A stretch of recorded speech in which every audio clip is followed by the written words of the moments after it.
नमस्कार. स्वराज्य मराठीमध्ये आपले स्वागत. पाहूया सविस्तर बातमी. आता आम्ही जिल्हा परिषद पंचायत समितीच्या सत्ता केंद्राचा वापर करू जिल्ह्याच्या प्रत्येक वर्गाचा समाजाचा विकास करण्याचं ध्येय आता आम्ही यापुढे करणार आहोत. आलेले जे 5 अपेक्षा आहेत ते तसं म्हटलं तर भारतीय जनता पक्ष हे बंडखोर म्हणून त्याच्यात आपण उल्लेख करू शकता. मला प्रामाणिक पद्धतीने वाटतं की या जिल्ह्यामध्ये भारतीय जनता पक्ष आणि महायुतीला हरवण्याची ताकद ना उभाटामध्ये आहे ना महाविकास आघाडीमध्ये.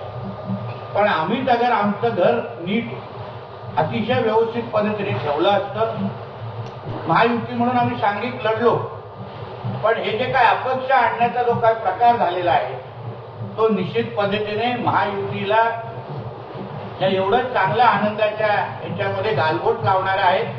हे जे अपक्ष काही जे सावंतवाडी मतदारसंघ इकडे आलेले आहेत त्यांनी रवी चव्हाणजींच्या नावाचा वापर करून त्यांचा आम्हाला पाठिंबा असं सांगून हे अपक्ष भारतीय जनता पक्षाच्या अधिकृत कमळ चिन्हाला पाडून आलेले आहे.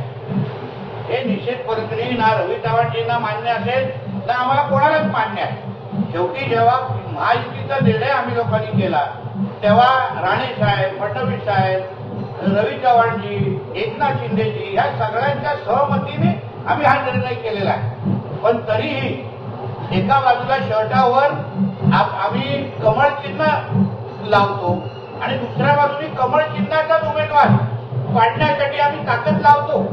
आज अगर खऱ्या अर्थाने तुम्ही आकडे बघितले तर 21, 8 आणि हे 5 हे भारतीय जनता पक्षाच्या कार्यकर्ते म्हणून ते लढले, निवडून आले.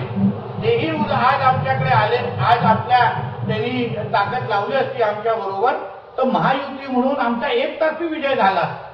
मी तो बोलतो 50 ते 50 आमचे सगळेचे सगळे उमेदवार आज जिंकून येण्याची अतिशय चांगली आणि सकारात्मक परिस्थिती आज सिंधुदुर्ग जिल्ह्यामध्ये होती.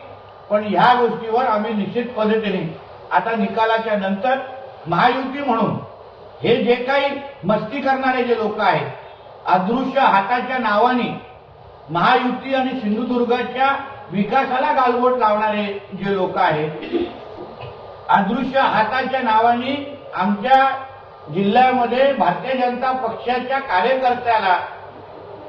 कार्यकर्त्याच्या विरोधात काम करणारे हे जे लोक आहेत त्या अदृश्य हाताला आता बाजूला करण्याची वेळ निश्चित पद्धतीने आलेली आहे.